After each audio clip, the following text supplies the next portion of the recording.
여기 33년 된 기아 콩코드를 타고서 일본 도쿄까지 다녀오겠다는 약간 정신 나간 놈들이 있습니다. 그 놈들이 다녀온 여행의 번외편입니다. 기아 캐피탈의 진실, 지금 바로 시작합니다.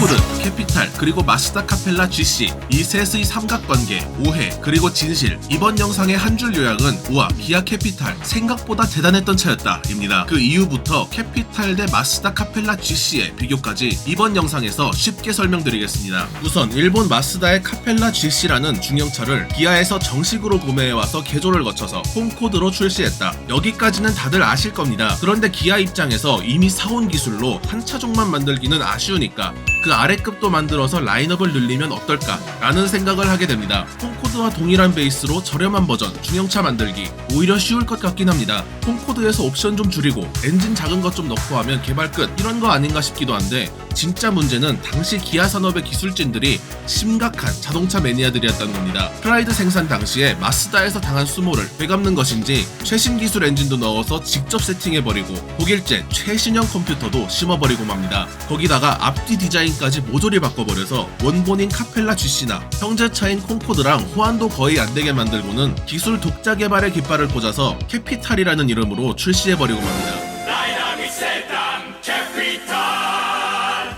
앞모습의 비교입니다. 콩코드는 카펠라 GC에서 쌍꺼풀 수술이랑 앞트임, 뒷트임 정도 한 거라면 캐피탈은 뼈까지 다 돌려깎고 호환에 보형물까지 더 넣은 버전입니다.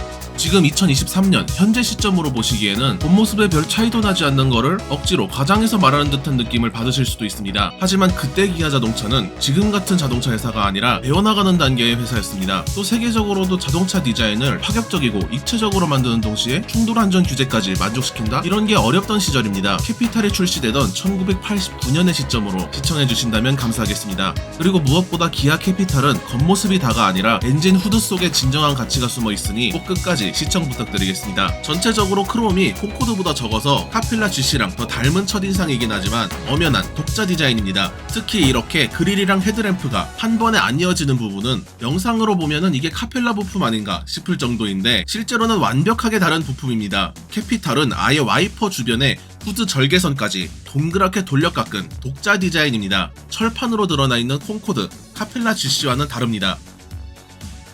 아니 거의 똑같은데 왜 자꾸 독자 디자인이라 하고 왜 자꾸 다르다 그래? 한치의 오차도 허용하면 안 되는 자동차 부품에 대충 첫인상만 비슷한 것을 보고서 같다고 할 순 없습니다. 캐피탈은 카펠라 GC의 디자인을 베낀 것인가 싶기도 한데 이렇게 헤드램프 옆으로 살짝 작게 그릴을 넣는 디자인 구성은 80년대 중반 캐피탈이 개발되던 당시에 아우디, 토요타, 마스다, 스바루 할 것 없이 세계적으로 유행하던 디자인입니다. 범퍼는 세로형으로 잘리는 카펠라 GC와는 다르게 측면 휠하우스까지 이어지는 가로형 림 범퍼이고 이것도 당시 최수신 디자이너가 몸담던 기아 산업의 독자 디자인입니다. 플라스틱 무도색 범퍼가 들어가는 카펠라 GC보다 크롬 몰딩도 들어가고 더 고급스럽게 꾸민 흔적이죠. 사진으로 봤을 때는 잘 티가 안 나는 부분이지만 카펠라 GC와 동일한 철판 안쪽 구조를 가진 콩코드 대비 팬더와 헤드램프가 전체적으로 짧게 엔진과 더 가까워져 있는 캐피탈입니다. 이것 때문에 콩코드와 카펠라가 가지고 있던 쐐기형 노즈가 캐피탈에서는 좀 더 뭉툭하게 변했습니다. 콩코드와 카펠라 GC 그리고 캐피탈 3인방 모두 똑같은 문짝을 쓰고 있습니다. 문짝이 같다는 것은 실내 공간이 세 차종 모두 동일하다는 건데요. 요즘 올드카가 다시 재조명되면서 단순히 숫자 순서대로 요즘 잣대를 적용해서 캐피탈이 K3급이고 콩코드는 K5급이다 이런 설명을 쓰는 경우가 있습니다. 하지만 캐피탈은 엄연히 준중형급이 아닌 중형차였습니다. 중형 세단 캐피탈. 옛날에는 엔진이 작은 중형차들, 대우차도 그렇고 현대차도 그렇고 최소 2.0 엔진은 달려야 할 법한 중형차체에 1.5짜리 작은 엔진을 단 염가형 중형차들이 많았습니다. 합리적인 가격, 소형차 유지비에 중형 승용차 프린스 1500. 캐피탈이 K3의 조상이라고 설명하기에는 조금 어색한 게 요즘처럼 라인업이 세분화되어 있지 않던 시절입니다. 기아 승용차 라인업 1980년대 후반 기준 이게 다입니다. 프라이드, 캐피탈, 콩코드. 서열 정리를 해보자면 K5급 차체의 K3 엔진이 캐피탈이고 K5급 차체의 K7, K8급의 옵션과 첨단 사양을 적용, 그리고 기아 푸조 604, 기암의 후속작으로서 K9의 위상이 초기형 콩코드입니다. 포텐샤 출시 이후에는 기암의 자리에서 물러나 K5급 차체의 K7 느낌의 오너 드리븐 중형 세단이 된 것이 뉴 콩코드입니다. 그런데 캐피탈을 옆에 콩코드랑 나란히 놓고서 보면은 자꾸만 비교되다 보니까 상대적으로 럭셔리해 보이지도 않고 엔진도 작고 그냥 싸구려 콩코드였다라는 오명까지 있었죠. 그런데 독자 개발의 가치로 보았을 때는 콩코드보다도 이 캐피탈이 진정으로 의미가 깊은 차종입니다. 콩코드보다 외판이 변경된 부분이 훨씬 많습니다. 아니 껍데기 조금 바꾸는 게 그렇게 어려운 일인가? 하실 수도 있지만 독자 기술을 처음으로 개발해보던 80년대 중반 엄청난 모험입니다. 주유구 뚜껑이 콩코드는 카펠라랑 똑같은 원형이지만 캐피탈은 모서리가 둥근 사각형입니다. 기아는 캐피탈을 독자로 본다? 콩코드까지는 그냥 캐피탈부터 독자로 본다. 그러니까 이 주유구가 그냥 동그라미에서 네모 바꾼 것 같아 보이지만 사실은 처음으로 뭔가 금형을 바꿔본 거야. 그리고 금형이 애초에 달라 콩코드랑. 여기가 오버행도 다르고 콩코드 한 이것도 더 튀어나와 있을 거야. 그리고 여기가 다르면은 트렁크도 다르고 길이 때문에. 그렇지.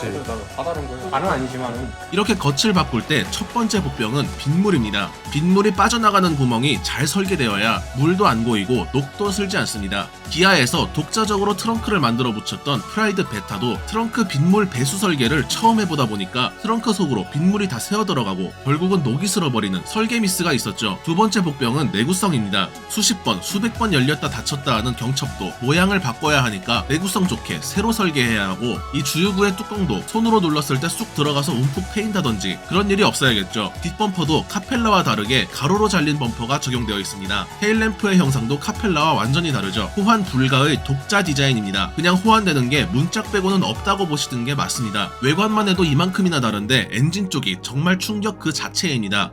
캐피탈은 국내 최초로 16밸브 DOHC를 적용. 벌써부터 뭔가 어려운데요. 그냥 쉽게 말해서 컴퓨터로 치면은 싱글 코어냐 듀얼 코어냐 이 차이입니다. 콩코드도 싱글 코어였던 시대에 캐피탈은 거의 하극상으로 듀얼 코어를 달아버렸습니다. 기아 캐피탈 DOHC 듀얼 코어 1.5 엔진이 거의 싱글 코어 1.8 엔진이랑 경쟁이 가능합니다. 그리고 가변 흡기 장치라는 고성능 시스템을 엔트리급 중형 세단에 달아버리는 당시 기준으로도 기상천외한 행보를 이어나갔습니다. 이 엔진이 고회전형 엔진이라서 악셀을 끝까지 밟아야 그 끝에서 힘이 터져 나오는 엔진인데, 당시 이 점을 활용하시는 분들이 극히 드물어서 1.5 SOHC라든지 과거 오너분들은 캐피탈을 안 나가는 차로 기억하는 분들도 계십니다. 또 회전 쪽만 강하다 보니까 토크 면에서 사람들이 많이 타면 힘을 발휘하지 못했던 점도 있습니다. 이 엔진은 마스다의 엔진이었는데 정작 카펠라 GC의 원본에는 단 한 번도 올라가지 않은 엔진입니다. 그 말은 기아의 첫 독자 세팅 엔진, 심지어 그 두뇌는 독일 보쉬의 모트로닉 엔진 컴퓨터인데 이게 정말 당시로 최첨단 고급차에만 들어가는 시스템이었습니다. 이 보쉬라고 발음하는데 보슈라고 해야 돼. 보슈 보슈라 해야 돼. 서독제. 서독제 보슈. 비교해보자면 당시에도 대형차로 분류되던 볼보 900 시리즈 중 4기통인 940이 제트로닉 두뇌, 6기통인 볼보 960이 모트로닉 엔진 두뇌를 각각 썼는데, 캐피탈은 볼보 940보다도 더 첨단의 시스템을 가져다가 그냥 평범한 엔트리급 중형차에 달아버리고 기아에서 직접 세팅까지 끝내버렸습니다. 여기부터 마스다는 약간 이상함을 느끼죠. 자신들의 준 심장에다가 자꾸만 독일 기술을 바르고 직접 세팅까지 끝내버린 겁니다. 직접 엔진을 세팅한다는 것은 장기이식 수술을 직접 해냈다, 이런 느낌으로 보시면 됩니다. 엔진 세팅이라는 게 고려해야 할 것이 생각보다 아주 많습니다. 엔진을 받치는 구조도 새로 설계해서 진동도 잡아야 하고, 또 엔진에서 발생하는 열 관리도 제대로 되어야 하고, 그리고 또 변속기랑 맞물리는 타이밍이라든지 노하우가 있어야 하는 건데, 그 장기이식 수술을 기아가 직접 처음으로 해낸 사례라는 것이 캐피탈이라는 모델의 진정한 가치입니다.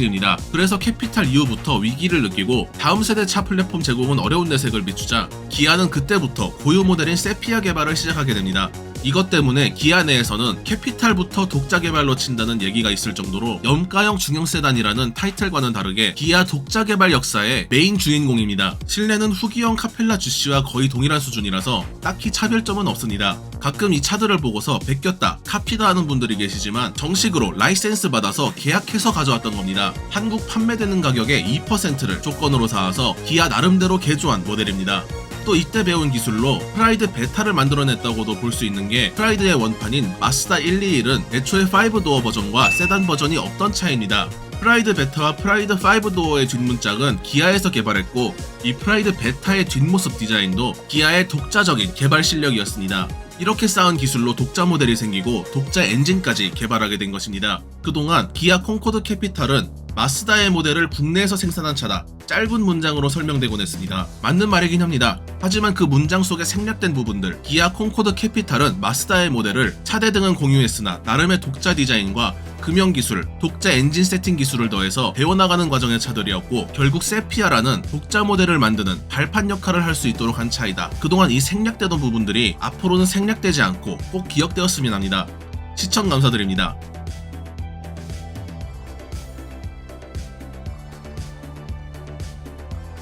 그다음에 얘도 보시는데 빼면은 푸마 써있어요. 저거 그 ISC. 아 볼보랑 거의 똑같이 생겼네.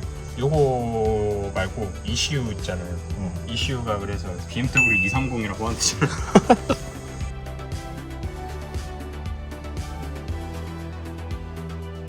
보면 보쉬가 써있죠. 이게 ISC 액추에이터. 보실 거예요. 보면은 메이드 인 젊은이 써있어요. 잘 보이네. 옛날 90년대였나? 80년대 기아차는 신차를 보면 이런 키링을 줬습니다. 큰 틀로 묶는. 근데 92년부터 94년까지가 중기형, 95년부터 96년 단종까지가 최후형. 그리고 그 사이의 부품들이 다 조금씩 다르다. 캐피탈은 아이퍼 블레이드가 요 고리에 일자로 연결이 되는 반면에 카펠라는 요 고리에 연결이 되는 게 아니라 요 고리 위에 또 다른 뭐라 해야 될까 브라켓이 하나 있어서 그 위에 연결되는 타입인데 어떻게 보면 요거 하나도 국산화를 시켰다.